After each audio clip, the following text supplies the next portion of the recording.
Hello दोस्तों, स्वागत है आप सभी का एक न्यू वीडियो में। आज हम क्लास 11th की नए चैप्टर को शुरू करें। नए चैप्टर का एकदम पूरी तरह से नया है, क्योंकि अभी इससे पहले मैंने 11th का जो है एक भी वीडियो अपलोड नहीं किया हूँ।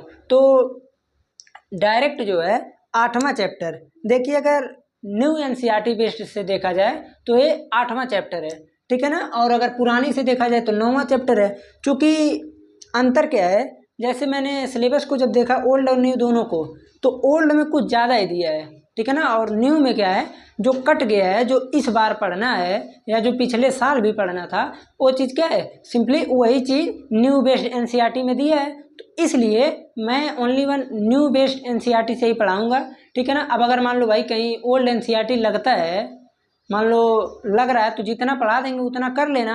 और ओल्ड एनसीईआरटी वाला प्रश्न जो भी रहेगा उसको मेरे पास भेज दोगे तो हम उसको बता देंगे, इतना कर सकते हैं, ठीक है ना। तो चैप्टर का नाम है अनुक्रम तथा श्रेणी। अनुक्रम तथा श्रेणी ये है चैप्टर। अगर चैप्टर को नवीन एनसीईआरटी से देखा जाए तो इसका चैप्टर नंबर कितना है, 8। चैप्टर नंबर 8 है। देखिए ये चैप्टर जो है ज़्यादा, इसमें बस थोड़ा सा अंतर क्या है, जैसे हम लोग 10th में जो पढ़े हैं, 10th में हमने समांतर श्रेणी पढ़ा है, वो भी इसी का ही पार्ट है, अनुक्रम तथा श्रेणी का ही पार्ट है। बट वहाँ पर समांतर श्रेणी में क्या था, बस डिफरेंस देखना था, अंतर समान था। तो उसी प्रकार जो है आप लोगों को इसमें भी पढ़ना है, ठीक है ना। तो इसमें जो पढ़ना है आप लोगों को गुणोत्तर श्रेणी है, एक और श्रेणी है, ठीक। तो वहाँ तक तो पहले हम बाद में जाएंगे। पहले हम ये देखेंगे अनुक्रम श्रेणी होता क्या है, अनुक्रम पढ़ेंगे, उसके बाद श्रेणी के बारे में जानेंगे थोड़ा बहुत। उसके बाद जो है थोड़ा बहुत जो समांतर श्रेणी पढ़े हैं, ठीक है ना, वहीं से रिलेटेड करके जो इसके आगे का दिया है गुणोत्तर श्रेणी है। उसके बाद और एक श्रेणी है, देखिए उसका नाम मेरे को याद ही नहीं आ रहा है। तो पहले तो हम आप लोगों से ये बात करेंगे कि अनुक्रम तथा श्रेणी में अनुक्रम क्या होता है, ठीक है ना, और उसके बाद श्रेणी। तो देखिए अनुक्रम की अगर बात किया जाए तो इसमें आधा तो हेल्प कर ही दिया है कि अनुक्रम लिख दिया है, ठीक है ना, अनुक्रम। अनुक्रम अब इसका इंग्लिश अगर देखा जाए तो सीक्वेंस और सीरीज होता है, सीक्वेंस एंड सीरीज। सीक्वेंस का मतलब अनुक्रम और श्रेणी मतलब सीरीज।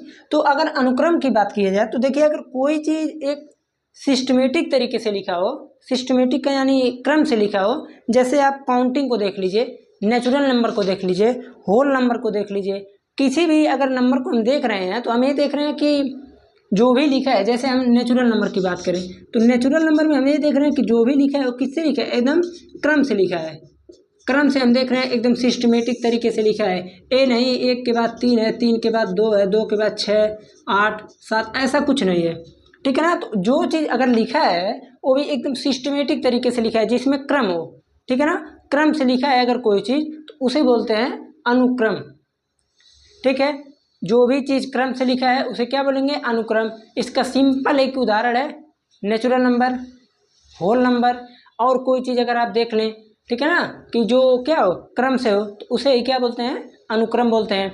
अनुक्रम में भी अगर देखा जाए तो 2 प्रकार से हो सकता है। जैसे मैंने बोल दिया कि एक क्या चीज़ है, 2, 4, 6, 8, 10, 12, इस तरह से मैंने लिख दिया 80 तक, तो आप कहेंगे ये तो अनुक्रम है। अनुक्रम क्यों है, क्योंकि ये क्रम से लिखा है। 2, 4, 6, 8, 10, 12 जो भी चीज़ लिखा है ये क्रम से लिखा है। अगर मान लो मैं इसी को एक तरह ऐसे लिख दिया, 2, 5, 6, 8, 9, 3, 7, 2, 3, 2, इस प्रकार से अगर लिख दिया, मैंने पूछा ये क्या है नंबर तो है बट क्या है, अनुक्रम नहीं है। तो अनुक्रम अगर जो चीज़ है, ठीक है ना, तो उसमें क्रम का सबसे ज़्यादा महत्व रहेगा। बिना क्रम का है तो अनुक्रम नहीं बनेगा। तो अनुक्रम यहाँ हो जाएगा, ये अनुक्रम नहीं है। अब अनुक्रम की हम बात करते हैं कि अनुक्रम कितने प्रकार का होता है। जैसे अनुक्रम तो देख लिए, अनुक्रम 2 प्रकार का होता है। सिंपली कौन कौन सा होता है अभी लिखेंगे, आप तुरंत जान जाएंगे। जैसे मान लीजिए एक यहाँ लिखे हैं पहला, और दूसरा मैं लिख देता हूँ इस प्रकार से। मैंने लिख दिया 1, 2, 3, नेचुरल नंबर का सेट है। सेट तो आप लोग पढ़े ही होंगे, पहला चैप्टर सेट ही है, समुच्चय पढ़े ही होंगे। तो अनुक्रम में आ गए तो सेट बोल सकते हैं, ठीक है ना। तो जैसे मान लीजिए मैंने 2 लिख दिया। 2 में मैं ये देख रहा हूँ कि यहाँ अगर जो भी हम अनुक्रम देख रहे हैं तो यहाँ कुछ भी है, 2 4 6 8 10 12 कुछ भी लिखे हैं, बट 80 तक जाकर लिमिट है। 80 तक जाकर क्या है, लिमिट है, 80 के आगे नहीं जा सकता है। बट इसमें जो है, इसमें कहाँ तक जाएगा किसी को कोई पता नहीं है। तो ऐसा अनुक्रम जिसमें संख्या जो है, जिसमें संख्या क्या हो, परिमित हो, ऐसा अनुक्रम जिसमें संख्या परिमित हो या जिसमें संख्या लिमिट में हो, ठीक है ना, या जिसमें संख्या को हम काउंट कर सकते हैं, उसे बोलते हैं परिमित अनुक्रम। परिमित अनुक्रम, तो यहाँ से आ गया परिमित अनुक्रम।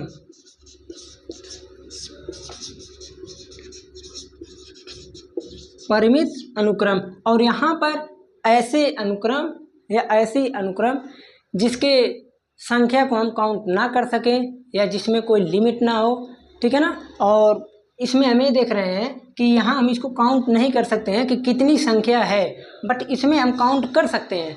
तो ऐसे अनुक्रम जिसमें संख्याओं को काउंट ना किया जा सके, ठीक है ना, उसे बोलते हैं अपरिमित अनुक्रम। परिमित अपरिमित तो आप लोग बहुत बेहतर से जानते होंगे, क्योंकि पहले चैप्टर अनुक्रम उसमें है, सेट में, सेट थ्योरी में। अपरिमित अनुक्रम, परिमित समुच्चय अपरिमित समुच्चय आप लोग पढ़े होंगे, ठीक है ना। यहाँ से हो गया अपरिमित अनुक्रम और ये हो गया परिमित अनुक्रम, ठीक है ना। अनुक्रम में अब किसी भी प्रकार से कोई डाउट नहीं होना चाहिए। अनुक्रम सिंपली क्या होता है, जिसमें क्रम हो, अनुक्रम हो गया।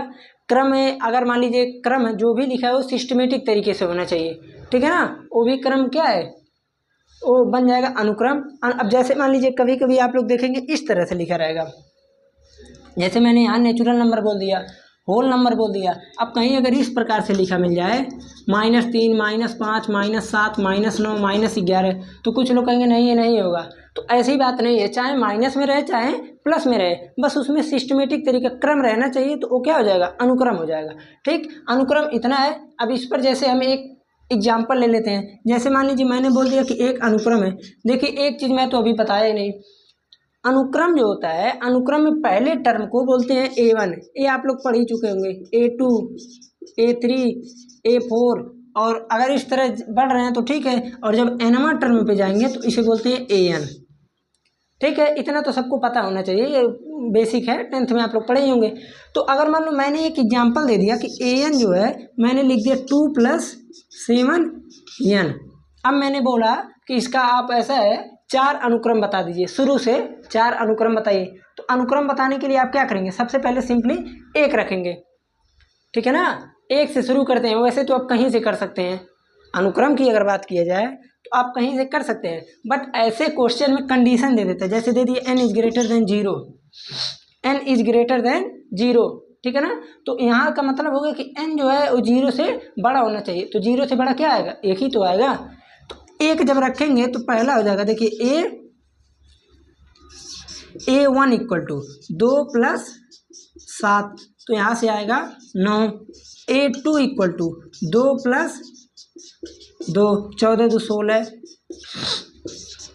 A3 = 2 + 21, 21 2 23।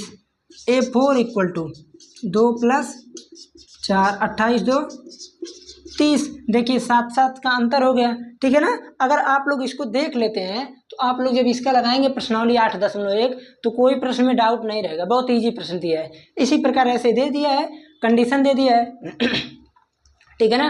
वहाँ पर कंडीशन थोड़ा घुमा कर दिया है। जैसे मान लो इसी को हम लिख दें कि n की वैल्यू n > 0 बट <2, नहीं <2 ना, <5 बोल दें। तो इसका मतलब यही तो निकालना है, 4 ही तक तो निकालेंगे।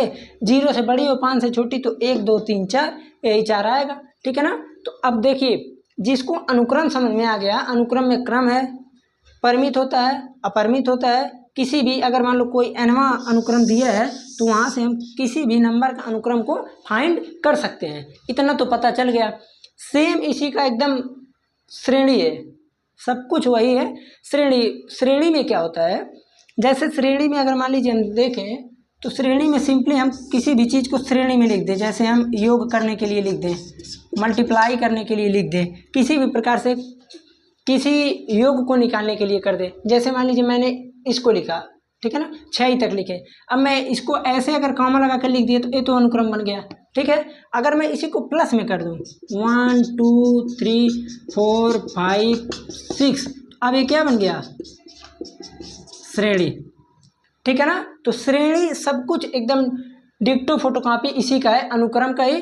अनुक्रम में कोई चीज़ लिख रहे हैं तो हम वहाँ पर कामा लगा कर लिख देते हैं सिंपली, क्योंकि हमको अलग करना रहता है। बट इसमें जो है श्रेणी में हम देखते हैं कहीं प्लस करने के लिए, कहीं मल्टीप्लाई भी कर सकते हैं, ठीक है ना। तो मल्टीप्लाई वाला तो आप लोगों का गुणोत्तर श्रेणी हो जाएगा, और ये डिफरेंस वाला है तो समांतर श्रेणी हो जाएगा, ठीक है ना। इतना तो आप लोगों को पता ही होगा। अब उसके बाद अब इसको अगर मान लो हम देखें, इसमें भी यही 2 चीज़ हो सकता है। अगर संख्याओं का संख्या लिमिट में है, संख्याओं यहाँ जितने भी संख्या है काउंट कर सकते हैं, तो इसे बोलेंगे परिमित श्रेणी, और अगर नहीं कर सकते हैं तो अपरिमित श्रेणी, ठीक है ना। तो अगर आप लोग जो है इसको बढ़िया से देख चुके और जान चुके हैं तो आप लोग प्रश्नावली 8.1 को लगाइएगा, तो वहाँ से एक भी प्रश्न डाउट नहीं होगा, ठीक है ना। वैसे मैं तो उसको प्रश्न को सॉल्व पूरा कराऊंगा ही, ठीक है। तो आप लोग जो है क्या कीजिएगा, वीडियो देखने के बाद अपने आप से कम नहीं पूरा तो 5-6 प्रश्न को तो सॉल्व जरूर कीजिएगा। जो प्रश्न आ जाएगा ठीक है, नहीं आएगा तो उसके आगे तो हम बताएंगे, ठीक है। आज का लेक्चर चूँकि छोटा ही रहेगा, क्योंकि इसमें बस हमको ज़्यादा कुछ नहीं, इसका अनुक्रम तथा श्रेणी के कुछ परिचय बता देना था और कुछ उदाहरण। परिचय तो बता दिया कि अनुक्रम क्या होता है, श्रेणी क्या होता है, कितने प्रकार के होते हैं, क्या होते हैं। उसके बाद मैंने एक एग्जाम्पल भी बता दिया आप लोगों को। अब ये एग्जाम्पल जो है आप लोगों की बहुत ज़्यादा मदद करेगी। इस एग्जाम्पल से आप देख लिए हैं तो आप लोगों को प्रश्नावली करने में कोई प्रॉब्लम नहीं होनी चाहिए, ठीक है। तो आज का लेक्चर यहीं पर बंद करते हैं और अब मिलते हैं कल के लेक्चर में।